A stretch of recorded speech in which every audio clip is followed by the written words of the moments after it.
Hey guys, so we're gonna look at a video that is about a South African farm murder. Now, I'm gonna comment a bit on this.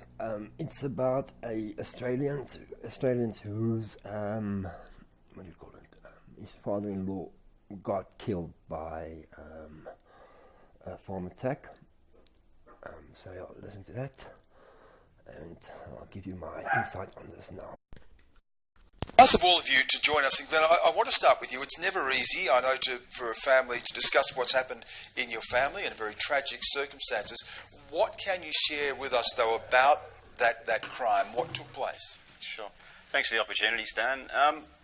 Yeah, in the middle of September last year, my father-in-law, Craig Smith, was murdered on his farm, his sugarcane farm, which is about 60 kilometres outside like a regional town of Pietermaritzburg, in the state of KwaZulu-Natal.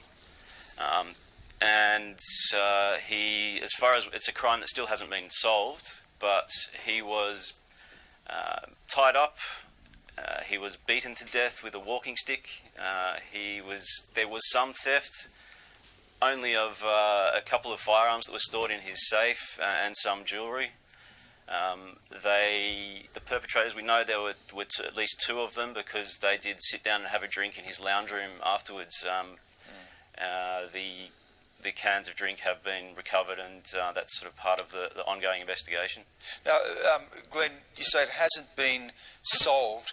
Are they looking at this as a hate crime, if you like? Is there a racial motive that can be linked to the murder? I wouldn't say there can be a racial motive linked. I wouldn't necessarily say that it was racially motivated, but these things are, I mean, as I've written in an article I covered on this, but it was, the incidents send shockwaves through the whole community, through the farming community there, and the more farm murders like this that happen, the more farmers are just going to leave. And whether is that a concerted campaign? I mean, you can't say it's a concerted campaign to get farmers to leave, but the results could be the same. If farmers leave, who do the farms then go to? We're hearing, and the problem that I see is this talk of the government legitimising this, potentially legitimising moves like this, and we hear more talk of expropriation without compensation. And I was just prompted to just wanted to get the story told for Craig, and for in the context of what we're seeing, it's becoming an issue that. Okay, now, so you heard this guy, what he said just now, that it can't be a hate crime or a racist thing, or you can't link that. Well, if you do a robbery, any robbery, like a house robbery or whatever, your main purpose is financial gain. So you would actually then take everything that is of value. You've taken the whole content of the safe. How would they were supposed to know that there was money in the safe? Only guns in the safe. They would have taken their wallets. They would have taken everything. They wouldn't have had a fucking drink afterwards. I mean, that's bullshit. So it was a hate crime. It is politically motivated. So I don't know what these people are on about it's not politically motivated. I mean, if you go steal, it's got a financial gain is your fucking your focus. So you will take everything of value inside the house. There's no way that you're going to leave some other stuff. Understand what I'm saying? So that doesn't make sense. It was political. Now listen to the rest of this video of what this guy says. Now, I mean, it's just, to me, I'll give the comments on that just now. Any family, and we know just how difficult it is to even be able to determine what a motivation is, the numbers of people killed, because a lot of those statistics are not necessarily kept, are they? Yes, just to say firstly, Glenn, that I'm very sorry for your loss. That's a terrible story, and one that unfortunately is far too familiar to me personally, and in terms of my own family and friends. I think that unfortunately it's a story that's all too common amongst many South Africans of a broad range of all colors. I think there's one thing that South Africans across race, the color line can agree on, and that's crime is a very big problem, and that unfortunately it's often motivated by the deep inequalities that we continue to see in our country. So Glenn and I are lucky in a sense that we are able to talk about the tragedies that have happened to our lives. We're not lucky that they happened, but we're certainly lucky that we can talk about them because we have access to the media. I think for many farm laborers, for many poor black South Africans who continue to make up a big part of that 19,000 murders that we heard about in the setup, that isn't the case. So I think the real conversation really needs to be, and as Glenn pointed out rightly, that this isn't a political issue. And unfortunately, we have... Did I hear correctly? She said she agrees with someone that it's not a politically committed or whatever. Okay, wait. I'll give you my comments just now. Politicizing it in the worst, most divisive, most hateful kind of way. I want to come to that a little bit later, but I just want to, when you talk about not being a political issue, but it is, Sisonke, isn't it? It is front and centre a political issue in South Africa. You hear Julius Malema talking about confiscating the... 100% correct, Mr. The dude that's giving the interview. You're 100% correct. It is political motivated. But how these people can't see it is unbelievable. How they consider it's a hate crime is unbelievable.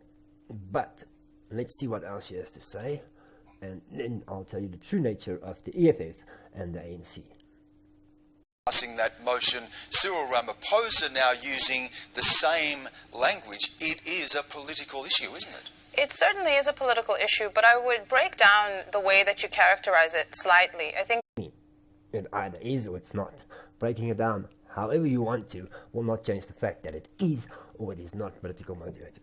You just said it wasn't, then you said it is. Then it's a way to break it down. No, it either is or it is not, and it is. Sorry to say. Of the national vote. So he represents a very small minority party, loud voice, no question, but I think it's very important to be guided by numbers here. So the EFF is a growing party, no doubt. It seeks to talk about very deep issues, and it uses a lot of populism in its rhetoric, but it only represents a small party of less than 6% of the electorate. So that's the first one. I think to use a small clip by our new president and to characterize that as an endorsement of the whole idea of expropriation in an arbitrary manner, I think is not a fair thing to do. And I actually find it interesting and rather absurd that for the first time in 10 years, South Africans have such a good news story, which is a new president who has been installed on the basis of civil society action and the activism and the institutions of democracy winning.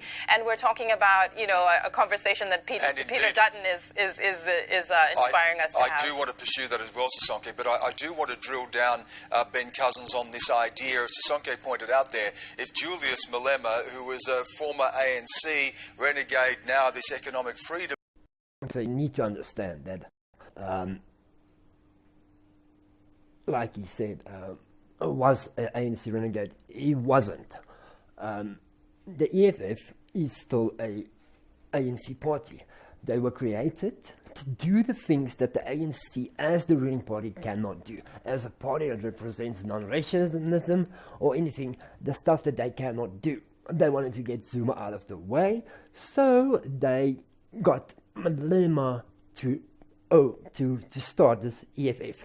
You'll see every motion that the EFF passes at Parliament gets taken up by the ANC. Most of it. I mean, all the major things that the EFF has done, or what that they have brought into Parliament, was brought into action by the ANC. So you will see that the stuff that the ANC cannot do themselves, that will show that they are actually racists, is what the EFF does.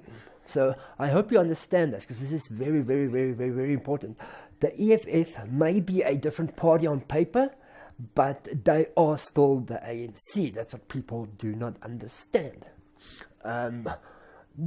Like I said, the stuff that they don't want to do is what they get them into do. Now, I'm not going to play any of this video anymore because they just talk about land appropriation and how bad it is. I mean, everybody knows it's bad, but it's still being done. There's still farm murders in South Africa, I mean, at an alarming rate.